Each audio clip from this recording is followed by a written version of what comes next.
आज के इस वीडियो में हम बात करेंगे जो संविधान का महत्वपूर्ण टॉपिक है राष्ट्रपति। तो दोस्तों राष्ट्रपति के जितने भी सभी महत्वपूर्ण क्वेश्चन एग्जाम में पूछे जाते हैं तो उन सभी क्वेश्चन पर आज हम कवर करेंगे। तो दोस्तों अगर आप किसी भी एग्जाम की तैयारी कर रहे हैं तो हमारे इस वीडियो जरूर देखिए और वीडियो शुरू। तो दोस्तों हमारा यहाँ पर पहला क्वेश्चन है, भारत में कार्यपालिका का अध्यक्ष कौन होता है। तो दोस्तों आपको याद रखना है जो भारत की कार्यपालिका होती है इसका अध्यक्ष कौन होता है, एग्जाम में पूछ लिया जाता है। तो चार ऑप्शन आपके सामने, अगर आपको पता है तो आप इसका सही आंसर लगा सकते हैं। तो चलिए मैं आपको बता देता हूँ। तो जो भारत में कार्यपालिका का अध्यक्ष होता है कौन होता है, राष्ट्रपति होता है। तो इसका आंसर आप याद रखिएगा, आंसर ऑप्शन नंबर ए हो जाएगा, राष्ट्रपति। चलिए नेक्स्ट क्वेश्चन देखते हैं। भारतीय संविधान के अनुसार देश का प्रथम नागरिक कौन होता है। दोस्तों आप सभी को पहले से ही पता होगा, जो भारतीय संविधान के अनुसार देश का प्रथम नागरिक माना जाता है, कौन माना जाता है, तो राष्ट्रपति माना जाता है। यानी कि इसका जो आंसर हो जाएगा ऑप्शन नंबर बी हो जाएगा, राष्ट्रपति। और जो दोस्तों जो तीनों सेनाएं होती हैं, जल थल और वायु, तो उनका जो सर्वोच्च सेना यानी कि सर्वोच्च जो उनका मालिक होता है तीनों सेनाओं का, तो कौन होता है, राष्ट्रपति होता है। तो आप इसे भी याद रखिए। चलिए नेक्स्ट क्वेश्चन देखते हैं।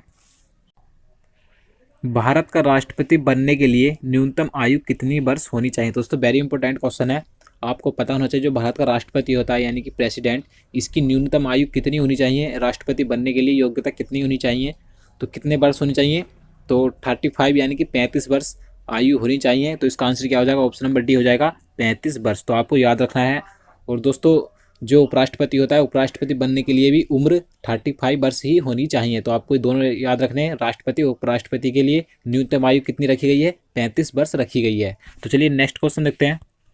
तो दोस्तों यहाँ पर जो हमारा अगला क्वेश्चन है, राष्ट्रपति पद के उम्मीदवार के लिए अधिकतम आयु कितनी होनी चाहिए। तो दोस्तों इससे पहले हमने क्वेश्चन में बात करी कि न्यूनतम आयु कितनी होनी चाहिए, 35 वर्ष। लेकिन इस क्वेश्चन में आपको बताना है कि अधिकतम आयु कितनी होनी चाहिए, यानी कि ज़्यादा से ज़्यादा कितनी उम्र तक राष्ट्रपति रह सकता है।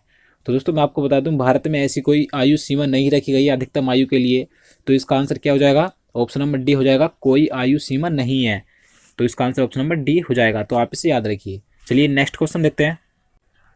एक व्यक्ति राष्ट्रपति पद के लिए अधिकतम कितनी बार निर्वाचित हो सकता है। दोस्तों इस क्वेश्चन में भी आपको बताना है, जो भारत का राष्ट्रपति होता है यानी कि अगर कोई व्यक्ति एक बार राष्ट्रपति बन जाए तो वह अधिकतम कितनी बार राष्ट्रपति बन सकता है। तो दोस्तों भारत में ऐसा कोई नियम नहीं है, ऐसा संविधान में नहीं लिखा है कि एक व्यक्ति कितनी बार राष्ट्रपति बन सकता है। इसकी भारत में कोई सीमा नहीं रखी गई है, यानी कि इसका आंसर ऑप्शन नंबर डी सही हो जाएगा, कोई सीमा नहीं है राष्ट्रपति बनने के लिए, एक व्यक्ति कितनी भी बार राष्ट्रपति बन सकता है। तो इसका आंसर ऑप्शन नंबर डी हो जाएगा। और दोस्तों आपको याद रखना है, जो अमेरिका देश है वहाँ के संविधान में जो लिखा है, अमेरिका का राष्ट्रपति जो होता है 2 बार से अधिक राष्ट्रपति नहीं बन सकता एक व्यक्ति। तो आपको ये भी याद रखना है। चलिए नेक्स्ट क्वेश्चन देखते हैं। नेक्स्ट क्वेश्चन है, राष्ट्रपति पद के निर्वाचन हेतु कौन सी पद्धति अपनाई जाती है। दोस्तों वेरी इंपॉर्टेंट क्वेश्चन है। इस क्वेश्चन में आपको बताना है, जो राष्ट्रपति का निर्वाचन किया जाता है तो इसके चुनाव के लिए किस पद्धति का इसमें उपयोग किया जाता है। तो चारों ऑप्शन आपके सामने, अगर आपको पता है तो आप इसका सही आंसर लगा सकते हैं। चलिए मैं आपको बता देता हूँ इसका आंसर। तो इसका आंसर ऑप्शन नंबर डी सही हो जाएगा, यानी कि एकल संक्रमणीय मत पद्धति का राष्ट्रपति के निर्वाचन में उपयोग किया जाता है। और दोस्तों मैं आपको बता दूँ इसमें होता क्या है, जैसे कि हम मान सकते हैं कि राष्ट्रपति के चुनाव में 3 व्यक्ति खड़े हैं, तो इसमें आपको जो इसमें वोटिंग करते हैं, जो वोट देते हैं, उनमें इन्हें फर्स्ट सेकंड थर्ड के हिसाब से इन्हें चुनना होता है। तो इस प्रकार से जैसे मैं वोटिंग करने गया या आप गए तो इसमें आपको चुनना होता है। जैसे कि यहाँ पर ये आर व्यक्ति है, ये एम है, ये के है, कुछ भी मान सकते हैं। तो आपको जिसे आप अच्छा चाहते हैं, जिसे आप मानते हैं, जिसे आप फर्स्ट चुनना चाहते हैं, तो आप उस हिसाब से अपनी वोटिंग कर सकते हैं। जैसे कि मैं यहाँ पर एम को फर्स्ट नंबर पर चुनना चाहता हूँ, के को यहाँ दूसरे नंबर पर और आर को तीसरे पर। तो इस प्रकार से इसमें चुनाव किया जाता है, निर्वाचन किया जाता है राष्ट्रपति का, यानी कि एकल संक्रमणीय मत पद्धति के अनुसार। तो आप इसे याद रखिए। चलिए नेक्स्ट क्वेश्चन देखते हैं। राष्ट्रपति पद के चुनाव संबंधी विवाद को किस से निर्देशित किया जाता है। दोस्तों आपको बताना है कि अगर राष्ट्रपति के चुनाव में कोई विवाद हो जाता है तो इसे कहाँ पर निर्देशित किया जाता है। तो आपको याद रखना, उच्चतम न्यायालय में इसे निर्देशित किया जाता है, यानी कि इसका आंसर ऑप्शन नंबर डी हो जाएगा, उच्चतम न्यायालय। तो नेक्स्ट क्वेश्चन देखते हैं। राष्ट्रपति पद के उम्मीदवारों को चुनाव प्रचार हेतु कितना समय मिलता है। दोस्तों वेरी इंपॉर्टेंट क्वेश्चन है। इस क्वेश्चन में आपको बताना है, जो राष्ट्रपति का चुनाव किया जाता है तो उसमें जो राष्ट्रपति के प्रचार के लिए कितना समय दिया जाता है। तो आप इसका, अगर आपको पता है तो आप इसका सही आंसर लगा सकते हैं। तो चलिए मैं आपको इसका सही आंसर बता देता हूँ। इसका सही आंसर ऑप्शन नंबर बी हो जाएगा, 2 सप्ताह का समय दिया जाता है राष्ट्रपति चुनाव प्रचार के लिए। तो आपको याद रखना है। चलिए नेक्स्ट क्वेश्चन देखते हैं। नेक्स्ट क्वेश्चन है, राष्ट्रपति के चुनाव के लिए निर्वाचक मंडल में होते हैं। दोस्तों वेरी इंपॉर्टेंट क्वेश्चन है। इस क्वेश्चन में आपको बता दूं सीधा सीधा क्या पूछा गया है। इस क्वेश्चन में आपको बताना है कि जो राष्ट्रपति का चुनाव किया जाता है उसमें कौन वोटिंग करते हैं, यानी कि उसके निर्वाचक मंडल में कौन व्यक्ति होते हैं जो राष्ट्रपति के चुनाव के लिए वोटिंग करते हैं। तो दोस्तों आपको याद रखना है जो संसद के दोनों सदन होते हैं, लोकसभा, राज्यसभा और सभी राज्यों के विधानसभाओं के निर्वाचित सदस्य, यहाँ पर याद रखिए निर्वाचित सदस्य वो सभी राष्ट्रपति के चुनाव में वोट करते हैं, यानी कि इसका आंसर ऑप्शन नंबर बी हो जाएगा। संसद के दोनों सदनों तथा विधानसभाओं के निर्वाचित सदस्य राष्ट्रपति के चुनाव में वोटिंग करते हैं। तो दोस्तों वेरी इंपॉर्टेंट क्वेश्चन है, आप इसे जरूर याद रखिएगा। चलिए नेक्स्ट क्वेश्चन देखते हैं। भारत के राष्ट्रपति को उसके पद से हटाने की प्रक्रिया क्या है। दोस्तों वेरी इंपॉर्टेंट क्वेश्चन है, शायद आप सभी को पता भी होगा। जो भारत का राष्ट्रपति होता है अगर उसको उसके पद से हटाया जाए तो उस प्रक्रिया को क्या बोला जाता है, यानी किस प्रक्रिया के द्वारा भारत का राष्ट्रपति को हटाया जा सकता है। तो आपको याद रखना है संसद द्वारा महाभियोग के द्वारा राष्ट्रपति को उसके पद से हटाया जा सकता है, यानी कि इसका आंसर ऑप्शन नंबर डी हो जाएगा, संसद द्वारा महाभियोग। तो आपको याद रखना है। नेक्स्ट क्वेश्चन देखते हैं। राष्ट्रपति पर महाभियोग किस आधार पर लगाया जा सकता है। दोस्तों अब आपको बताना है कि राष्ट्रपति पर महाभियोग किस आधार पर लगाया जा सकता है।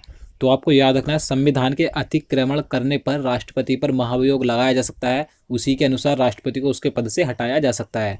तो इसका आंसर ऑप्शन नंबर बी हो जाएगा, संविधान के अतिक्रमण करने पर, यानी कि संविधान का उल्लंघन अगर राष्ट्रपति करेगा, उसका दुरुपयोग करेगा, तो राष्ट्रपति पर महाभियोग लगाया जा सकता है। तो आपको याद रखना है। चलिए नेक्स्ट क्वेश्चन देखते हैं। राष्ट्रपति पर महाभियोग की प्रक्रिया किस देश के संविधान से ली गई। दोस्तों वेरी इंपॉर्टेंट क्वेश्चन है, ये क्वेश्चन कई बार एग्जाम में पूछा गया है। तो आपको याद रखना है जो राष्ट्रपति पर महाभियोग की प्रक्रिया है उसके पद से हटाने के लिए, तो वह किस देश के संविधान से ली गई है। तो अमेरिका के संविधान से ली गई है, यानी कि इसका आंसर क्या हो जाएगा, ऑप्शन नंबर ए हो जाएगा, अमेरिका देश के संविधान से ली गई है महाभियोग की प्रक्रिया। नेक्स्ट क्वेश्चन देखते हैं।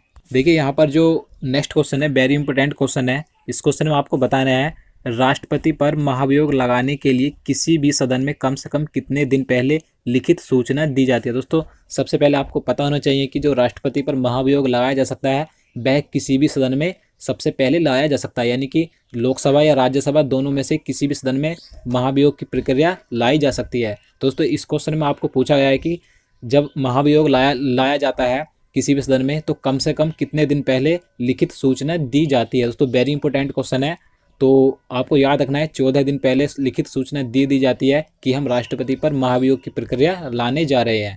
तो इसका आंसर क्या हो जाएगा, ऑप्शन नंबर बी हो जाएगा, 14 दिन पहले, यानी कि 14 दिन पहले। आप इसे जरूर याद रखिएगा। नेक्स्ट क्वेश्चन देखते हैं। राष्ट्रपति को पद और गोपनीयता की शपथ कौन दिलाता है। दोस्तों वेरी इजी क्वेश्चन है, आप सभी को पता होगा। राष्ट्रपति को उसके पद और गोपनीयता की शपथ कौन दिलाता है, जो भारत का मुख्य न्यायाधीश होता है, यानी कि सर्वोच्च न्यायालय का मुख्य न्यायाधीश जो होता है वह राष्ट्रपति को शपथ दिलाता है। तो इसका आंसर ऑप्शन नंबर ए हो जाएगा, भारत का मुख्य न्यायाधीश, यानी कि उच्चतम न्यायालय का मुख्य न्यायाधीश। नेक्स्ट क्वेश्चन देखते हैं। मुख्य न्यायाधीश की अनुपस्थिति में राष्ट्रपति किसके समक्ष शपथ लेता है। दोस्तों इस क्वेश्चन में आपको पूछा गया है अगर जो भारत का मुख्य न्यायाधीश होता है, यानी कि सर्वोच्च न्यायालय का मुख्य न्यायाधीश होता है, अगर वह उपस्थित नहीं है उस समय जब राष्ट्रपति शपथ लेता है तो राष्ट्रपति को शपथ कौन दिलाएगा। तो आपको याद रखना है अगर सर्वोच्च न्यायालय का मुख्य न्यायाधीश नहीं है तो जो दूसरा वरिष्ठ न्यायाधीश होता है वह राष्ट्रपति को शपथ दिला सकता है। तो इसका आंसर क्या हो जाएगा, ऑप्शन नंबर डी हो जाएगा, सर्वोच्च न्यायालय का वरिष्ठ नागरिक, यानी कि वरिष्ठ न्यायाधीश, यानी कि वरिष्ठ कौन होता है, जो सबसे ज़्यादा उम्र का हो सर्वोच्च न्यायालय में। तो आपको याद रखना है। नेक्स्ट क्वेश्चन देखते हैं।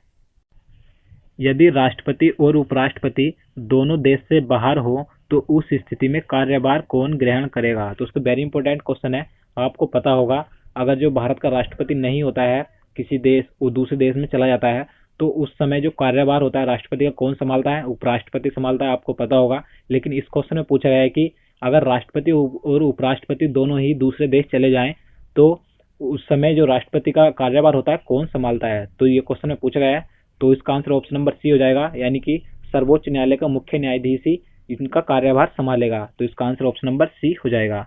तो नेक्स्ट क्वेश्चन देखते हैं।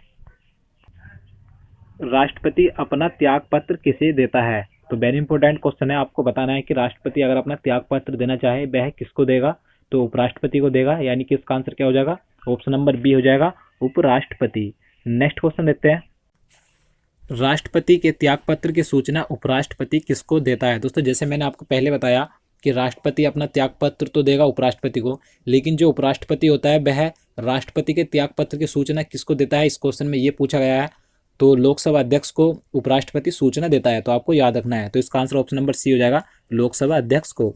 नेक्स्ट क्वेश्चन देखते हैं, भारत के सबसे लंबे समय तक राष्ट्रपति के पद पर कौन रहे हैं। दोस्तों वेरी इंपोर्टेंट क्वेश्चन है, आपको इसमें बताना है कि सबसे लंबे समय तक भारत के कौन व्यक्ति हैं जो राष्ट्रपति के पद पर रहे हैं। तो डॉक्टर राजेंद्र प्रसाद है जो भारत के प्रथम राष्ट्रपति भी थे, तो यही सबसे लंबे समय तक राष्ट्रपति के पद पर रहे हैं, तो आपको याद रखना है। तो इसका आंसर ऑप्शन नंबर डी हो जाएगा, डॉक्टर राजेंद्र प्रसाद। अगला क्वेश्चन देखते हैं, भारत का राष्ट्रपति निम्न में से किसकी नियुक्ति नहीं कर सकता। दोस्तों इस क्वेश्चन में आपको बताना है जो भारत का राष्ट्रपति होता है, चार ऑप्शन आपको दिए गए हैं कि इनमें से भारत का राष्ट्रपति किसकी नियुक्ति नहीं कर सकता। तो चलिए देखते हैं। तो उपराष्ट्रपति की नियुक्ति करता है राष्ट्रपति, प्रधानमंत्री की भी करता है, राज्यपाल की भी करता है, लेकिन मुख्य निर्वाचन आयुक्त की नियुक्ति राष्ट्रपति के द्वारा नहीं की जाती। तो इसका आंसर क्या हो जाएगा, ऑप्शन नंबर डी हो जाएगा, मुख्य निर्वाचन आयुक्त। नेक्स्ट क्वेश्चन देखते हैं, केंद्रीय मंत्रिमंडल के मंत्रियों की नियुक्ति कौन करता है। इस क्वेश्चन में आपको बताना है केंद्रीय मंत्रिमंडलों की नियुक्ति किसके द्वारा की जाती है। तो इनकी नियुक्ति भी कौन करता है, राष्ट्रपति करता है। तो आप इसका आंसर ऑप्शन नंबर बी सही हो जाएगा, भारत का राष्ट्रपति करता है। नेक्स्ट क्वेश्चन देखते हैं, तो आज का यहाँ पर हमारा लास्ट क्वेश्चन है, किसी विधि के प्रश्न पर सर्वोच्च न्यायालय से परामर्श लेने का अधिकार किसको है। दोस्तों इस क्वेश्चन में पूछा गया है जो सर्वोच्च न्यायालय होता है उससे किसी विधि यानी कि कानून के प्रश्न पर अगर कुछ सर्वोच्च न्यायालय से पूछना हो तो यह अधिकार किसको दिया गया है, परामर्श लेने का यानी कि सलाह लेने का। तो किसे दिया गया है, राष्ट्रपति को दिया गया है सर्वोच्च न्यायालय से परामर्श लेने का अधिकार। तो इसका आंसर ऑप्शन नंबर बी हो जाएगा, राष्ट्रपति।